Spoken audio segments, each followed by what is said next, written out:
नमस्कार, मैं हूं अनुज सिंघल। सीएनबीसी आवाज की खास पेशकश आउटलुक 2026 में आपका स्वागत है। भारत दुनिया की तेजी से बढ़ती इकोनॉमीज में से एक है, लेकिन इसके बावजूद बाजार को 2025 में नया हाई लगाने के लिए काफ़ी संघर्ष करना पड़ा। GST reforms, tax cuts, liquidity push, नतीजों में सुधार, इन सब के बावजूद इस साल रिटर्न्स में हम ग्लोबल मार्केट्स से काफ़ी पीछे रहे और मिड कैप और स्मॉल कैप्स में इस साल काफ़ी पेन रहा। निफ्टी भले ही 26,000 पर रहा हो, लेकिन लोगों की शिकायत है कि उनके पोर्टफोलियो अभी भी 22,000 या 23,000 के लेवल पर अटके पड़े हैं। क्या 2026 में मार्केट में चेंजेस आएंगे? 2026 की बड़ी पिक्चर क्या रहेगी? ये डिस्कस करने के लिए हमारे साथ एक बहुत ही बड़े गेस्ट जुड़े हैं। जी हाँ, एबेकस एसेट मैनेजर के फाउंडर सुनील सिंघानी। आप Sunil sir, thank you so much आज हमारे साथ जुड़ने के लिए। मैं चर्चा की शुरुआत करूं इससे पहले मैं आपको ऑल द बेस्ट कहना चाहूँगा, क्योंकि आपने जो म्यूचुअल फंड में एक अब री एंट्री की है। आप जब पहले एक फंड मैनेजर थे, तब देश के सबसे दिग्गज फंड मैनेजर थे। उसके बाद आप पीएमएस में आए, अब आप वापस म्यूचुअल फंड की दुनिया में आ रहे हैं। तो सबसे पहले तो उसके लिए आपको ऑल द बेस्ट। और मेरे ख्याल से आपने एक फ्लेक्सी कैप फंड लॉन्च किया है। धन्यवाद अनुज, आपको और सीएनबीसी टीवी 18 और आवाज के दर्शकों को 2026 की एडवांस विशेस और थैंक यू आपके काइंड वर्ड्स के लिए। हाँ, हमने हमारा जो अबैकस म्यूचुअल फंड है उसकी first scheme abacus flexi cap हमने लॉन्च की है। तो कर रहे हैं कोशिश। बहुत ही बड़ी स्पेस है और बहुत ही बड़े बड़े फंड हाउस हैं वहाँ पे। हम भी हमारे छोटे से एक कोशिश करेंगे। नहीं, आई एम श्योर कि आप का जो ट्रैक रिकॉर्ड है और सबको पता है, एंड आई एम श्योर कि वो अच्छा ही करेंगे आप उसमें। अच्छा सुनील सर, जैसा मैंने शो के शुरू में कहा, ये साल थोड़ा विचित्र रहा। अगर आप निफ्टी देखेंगे, बैंक निफ्टी देखेंगे, तो ठीक ठाक रिटर्न्स आए। ऐसा नहीं है निफ्टी 10% ऊपर था, बैंक निफ्टी में अच्छे खासे रिटर्न्स थे, लेकिन और निफ्टी भी ऑल टाइम हाई के काफ़ी करीब ही रहा है। लेकिन समहाउ वो फीलिंग नहीं आ रही है ऑल टाइम हाई वाली, जिस तरीके से मिड और स्मॉल कैप में अंडर परफॉर्मेंस रही है। आपका क्या नज़रिया है? एकदम आप जो बोल रहे हो अनुज, एकदम सही है। आई थिंक क्या हुआ है ना, 2020 और 2024 के बीच में आई थिंक इंडियन इन्वेस्टर्स के लिए बहुत ही अच्छा 4 साल का पीरियड था। वहाँ बहुत अच्छे रिटर्न बने और पर्टिकुलरली जो ब्रॉडर मार्केट्स थे उसमें एक्स्ट्रॉर्डनरी रिटर्न बने। और बहुत बार ऐसा ही होता है, जब मार्केट अच्छा होता है ना तो आगे 1-1.5 साल के रिटर्न थोड़े प्रीपोन हो जाते हैं। तो हमारा यही मानना है कि 2025 के भी रिटर्न 2024 तक ही बन गए और थोड़ा बहुत पेन रहा है, बिकॉज एक तो वैल्यूएशंस एक्सपेंसिव हो गए थे और दूसरा जो इतने चैलेंजेस आए हैं मार्केट में, whether it is Jio political, tariff related, थोड़ा एक स्लो डाउन भी बीच में आया था मार्केट में और लिक्विडिटी का भी थोड़ा कंसर्न था। आई थिंक वो छोटी कंपनियों में उसका इम्पैक्ट ज्यादा है। और उसी के वही रीजन है कि mid caps and small caps have under perform.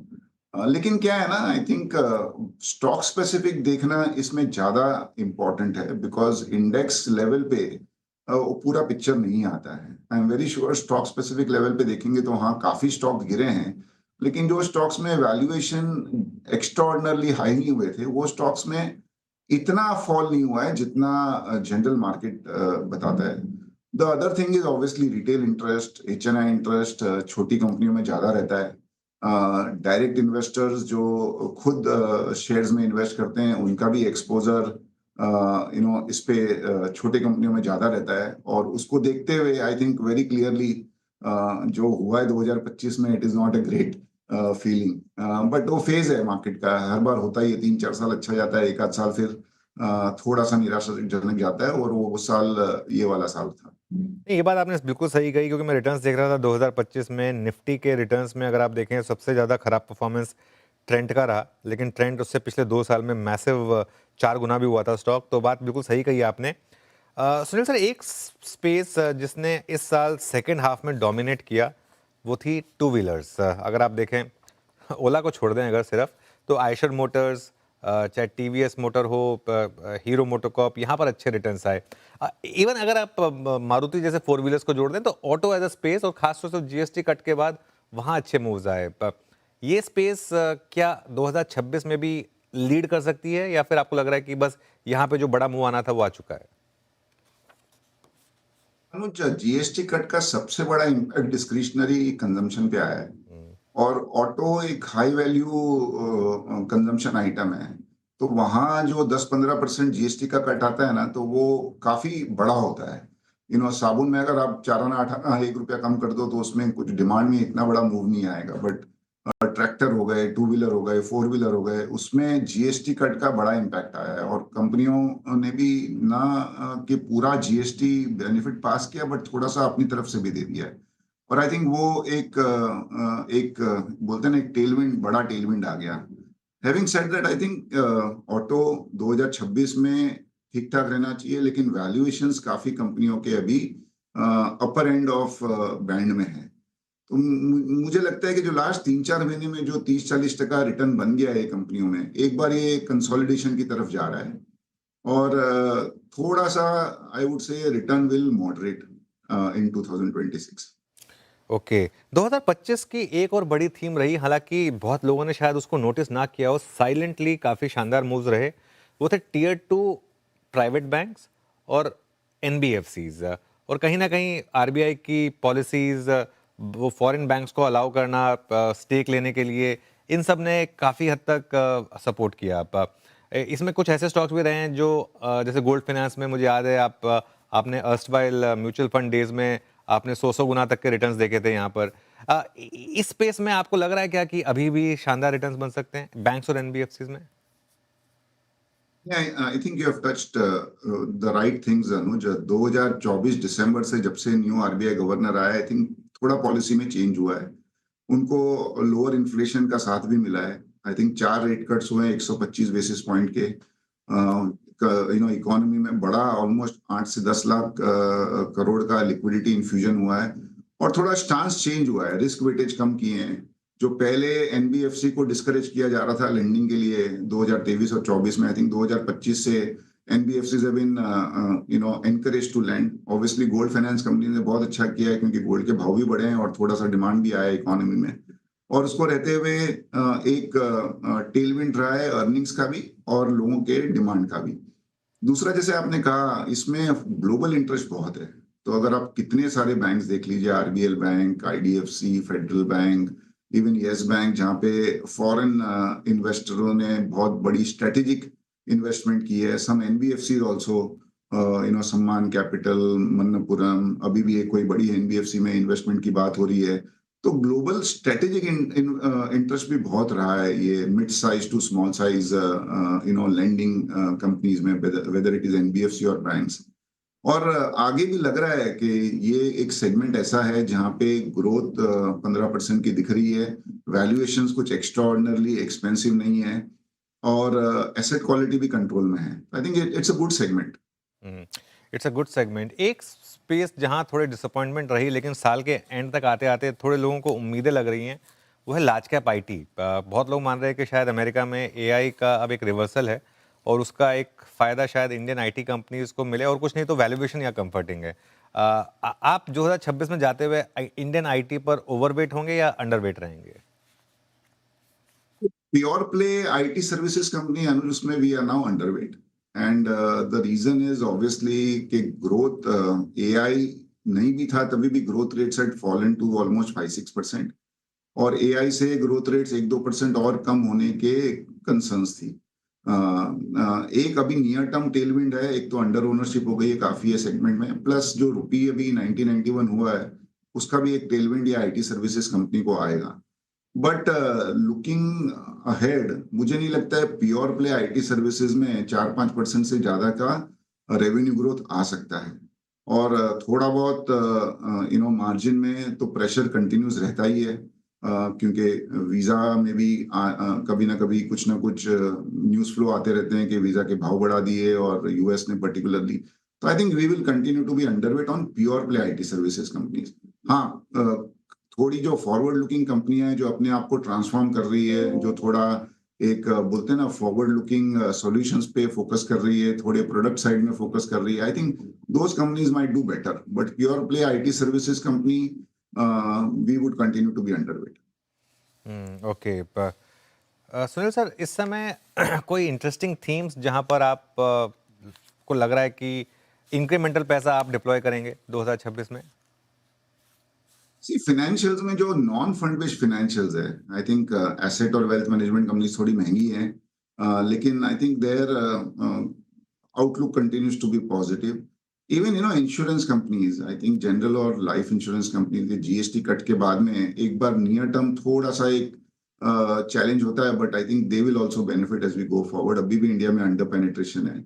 Capital market related कंपनियां में भी पोटेंशियल बहुत है. हाँ, कंपनियां सस्ती नहीं है, but that is again one segment to track. We are quite positive on the pharma space. Again ज्यादा रिटर्न्स नहीं दिए इस साल, लेकिन I think demand globally as well as domestic for pharma बहुत स्ट्रांग है. और दूसरा, थोड़ा बहुत इनको भी एक रुपी डिप्रिसिएशन का फायदा होगा. तो I think pharma is another thing which we should look at. Select engineering companies में काफी करेक्शन आया है. ऑब्वियसली डोमेस्टिक स्लो डाउन भी हुआ है, और ये 50% ड्यूटी के वजह से यूएस में एक्सपोर्ट भी थोड़ा डिफर हो गया है, एंड उसके वजह से रिजल्ट्स डिसअपॉइंटिंग आए थे. But that is one space जो अच्छा कर सकता है. और टैरिफ का सॉल्यूशन अगर हो जाता है, जो हमें लगता है नियर टर्म में हो जाएगा, तो I think that is again one segment which can do really well. Pharma की बात की आपने, ये ट्रेडिशनल जेनेरिक प्लेयर्स या फिर सीडीएमओ पर ज़्यादा झुकाव होगा आपका, या फिर मिक्स एंड मैच दोनों? सीडीएमओ और domestic focused players. I think generic players में मार्जिन अपटिक थोड़ा सा चैलेंज है, but specialty pharma, CDMO, domestic focused pharma companies, I think their outlook is better.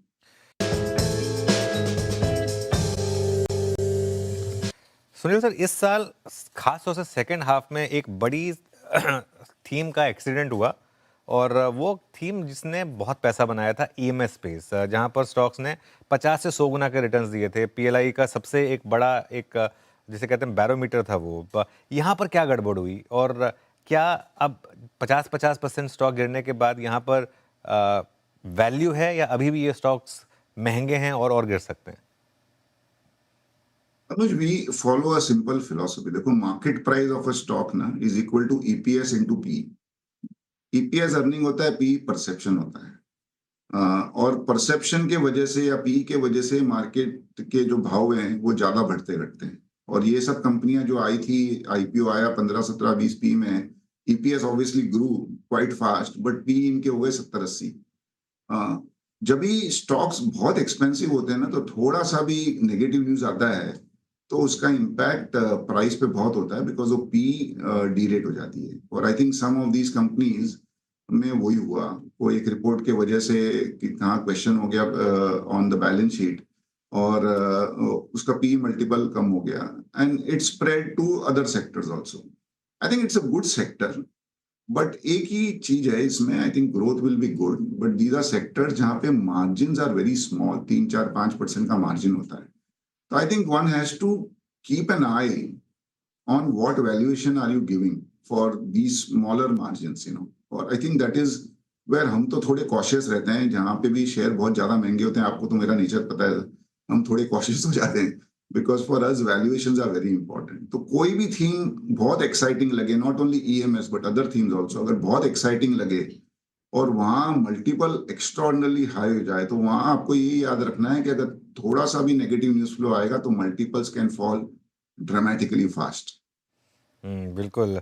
क्या यही बात डिफेंस के लिए भी एप्लीकेबल है, या फिर डिफेंस में? 100% है. तो डिफेंस में इस समय आप टॉप अप कर रहे हैं, या फिर अभी आप दूर रहेंगे डिफेंस से? हमारे पास ज्यादा एक्सपोजर है नहीं, frankly. We have some exposure. It's a good theme. I think बहुत क्लियर है दैट इंडिया में भी इंडिजनाइजेशन होगा डिफेंस का. गवर्नमेंट का भी पूरा एक फोकस है इंडिजनाइजेशन ऑफ डिफेंस पे. बट अनुजे थोड़ा लॉन्ग साइकिल प्ले है. आपको between you trying and between you delivering the order, it's a 3 to 4 years, 5 year cycle. और एक ही बायर है, government of India. I think again we have to keep a track on it. कभी budget ऊपर नीचे हो गया, जैसे रेलवे में लास्ट ईयर बजट कम किया तो रेलवे के सब स्टॉक 30-40% गिर गए. I think we have to keep an eye कि कभी ये बजट कम नहीं हो जाए डिफेंस का. बिल्कुल. सुनील सर, एक दो सवाल और. ये ट्रेड डील का जो मामला फंसा है, ये मार्केट के लिए कितना बड़ा रिस्क है आपके हिसाब से, या फिर कहीं ना कहीं मार्केट अब वर्स्ट केस आउटकम प्राइसिंग कर चुका है, और जब भी ट्रेड डील अनाउंस होगी क्या मार्केट में बड़ी रैली होगी? आपका क्या व्यू रहेगा? देखो, नंबर पे आप पेन पेपर लेके बैठोगे तो आप अपने आप को है ना कंसोल कर सकते हो कि India is not dependent on US exports and so on and so forth कि हमारे जीडीपी पे 0.5% का इम्पैक्ट आएगा। But frankly hand to heart it is very important. India का एक्सपोर्ट्स यूएस को ऑलमोस्ट 90 से 100 बिलियन डॉलर है। More importantly, जो sectors which are getting impacted, like textile, apparel, to some extent jewelry, leather, even IT services, specialized engineering, ये बड़े employment generating sectors हैं India के लिए। एंड ये जो सब सेक्टर्स है इसमें इंडिया का राइट टू विन है। हम इसमें अपना मार्केट शेयर ग्लोबली लूज नहीं कर सकते हैं। और दूसरा, I think US is the largest economy by far, और we are close to US. China भी बहुत बड़ी मार्केट होगी, बट इंडिया चाइना में एक्सपोर्ट नहीं कर सकता ज्यादा। तो I think we need one big market for growth. तो बहुत इंपॉर्टेंट है मेरे हिसाब से। तो ट्रेड डील होना, जल्दी होना बहुत इंपॉर्टेंट है। ऑलरेडी 11 महीने हो चुके हैं। और मुझे लगता है कि along with trade deal and maybe some positive news in the run up to the budget, I think ये दोनों बिगेस्ट ट्रिगर हो सकते हैं मार्केट के लिए। एक और सवाल, और वो थोड़ा सा आई एम श्योर कि स्पेशली क्योंकि आप इस इंडस्ट्री से जुड़े हैं, मार्केट में पिछले 2-3 सालों में बहुत पैसा रिटेल का आया है, और उसने इस साल से पहले इस तरीके की करेक्शन या जिसे कहते हैं प्राइस करेक्शन, टाइम करेक्शन देखी नहीं थी। एफआईआईज ऑलरेडी किसी कारण से हमसे नाराज़ हैं। कहीं ना कहीं एक रिस्क है क्या कि ये जो डोमेस्टिक लिक्विडिटी मार्केट को अब तक संभाल के रखे हुए, अगर इसको और लंबे समय तक रिटर्न्स नहीं मिले तो ये जो हम 30-30 हज़ार करोड़ रुपए की एसआईपी देख रहे हैं, इस पर कहीं ना कहीं डेंट पड़ सकता है? अनुज, अगर आप देखेंगे, आपका बोलना सही है कि लास्ट 12-15 महीने में लोगों का पैसा नहीं बना है, बट उसके पहले 3-4 साल एक्स्ट्रॉर्डनरी पैसा बन गया। तो अभी भी आप देखोगे तो 3 साल 5 साल के रिटर्न बहुत ही एक्साइटिंग और इंटरेस्टिंग है। और इस साल भी अगर आप सिर्फ निफ्टी देखोगे तो निफ्टी ने दिया है 7-8% का रिटर्न। तो ऐसा नहीं है कि कुछ नहीं हुआ है। हाँ, मिड कैप और स्मॉल कैप ने नेगेटिव रिटर्न दिया है, बट अगर कोई भी इन्वेस्टर एक बैलेंस्ड पोर्टफोलियो मेंटेन करता है तो साल के एंड तक उसका, इस साल भी इतने खराब साल में भी 6-7% बन जाएगा, which will be more than any other asset class other than gold and silver. तो I think it's not a bad outcome. और गोइंग फॉरवर्ड, देखो, equity is a growing asset class. अगर आपको लगता है कि हमारा देश 6-7% रियल जीडीपी और 9-10% नॉमिनल जीडीपी ग्रोथ से बढ़ने वाला है, और ये $4 ट्रिलियन की इकोनॉमी $8 ट्रिलियन होनी है, 7 साल के बदले 8 साल लग जाएंगे, बट होनी है। तो आई थिंक 12-15% रिटर्न इक्विटी से बनना मुश्किल नहीं है। And those kind of returns if investors are happy with, I think money will keep on coming in. जब भी इन्वेस्टरों से मिलता हूँ, और अभी तो म्यूचुअल फंड के रोड शो के लिए मैं काफी जगह गया हूँ, आई थिंक इन्वेस्टर्स एक तो कंफर्टेबल है। ऐसा नहीं है कि हाँ, रिटर्न तो सबको बनाना है, तो उस हिसाब से आप बोल सकते हो कि थोड़े डिसअपॉइंटिंग है, but investors are also pretty okay with 12-15% annualise return going forward. तो मुझे नहीं लगता एटलीस्ट 1 साल और तक ये इम्पैक्ट आएगा। हाँ, अगर 1 साल और रिटर्न नहीं बने तो हो सकता है कि थोड़ा एक चेंज हो जाए अपना behaviour, but at least for the next 6-12 months मुझे लगता है कंटिन्यू रहेगा। अच्छा सुनील सर, एक आखिरी सवाल आपसे, थोड़ा पर्सनल सवाल पूछूंगा। 7 साल से आप एबेकस पीएमएस चला रहे हैं और काफ़ी सक्सेसफुल आपका पीएमएस रहा है। अब म्यूचुअल फंड दोबारा स्टार्ट करने का आपकी सोच कहाँ से आई? नहीं अनुज, आप तो सही कह रहे हो, और बहुत मुश्किल भी है और स्ट्रेसफुल भी है, बिकॉज म्यूचुअल फंड में आपको पता है कितने बड़े बड़े हाथी हैं। हमसे बहुत बड़े हैं, 10 लाख करोड़ एयूएम वाले 3-4 म्यूचुअल फंड है। उसमें हम बहुत छोटे नेटवर्क के साथ में म्यूचुअल फंड में आ रहे हैं। लेकिन अगर आप देखोगे ना, तो थोड़ा है ना, इंडियन इन्वेस्टर भी मैच्योर हो रहा है। They are also wanting new sort of avenues to invest. और रेगुलेटर भी I think is encouraging more participants. तो अगर म्यूचुअल फंड आप देखिए तो 2003 में 35 म्यूचुअल फंड थे जब मैंने मेरी म्यूचुअल फंड की जर्नी रिलायंस म्यूचुअल फंड से शुरू की थी। अब करीब 50 म्यूचुअल फंड है। तो सिर्फ 15 म्यूचुअल फंड ऐड हुए हैं 22 साल में, और आपका एयूएम में भी 20-30 गुना हो गया है, आपके नंबर ऑफ इन्वेस्टर 20-30 गुना हो गए। और आज भी जो 50 म्यूचुअल फंड है उसमें से टॉप 25 90-95% मार्केट शेयर है। तो मुझे लगता है कि अगर ये 6 करोड़ यूनिक इन्वेस्टर को 20 करोड़ होना है और अपनी जो एयूएम है जो 45 लाख करोड़ एक्टिव इक्विटी का एयूएम है जो 2 लाख करोड़ तक जाना है, तो I think more mutual funds are needed, तो that is where we are. And दूसरा, जैसे जैसे आगे जाएंगे, सेबी ने अभी एसआईएफ करके एक कंसेप्ट है, स्पेशल इन्वेस्टमेंट फंड, वो अलाउ किया है।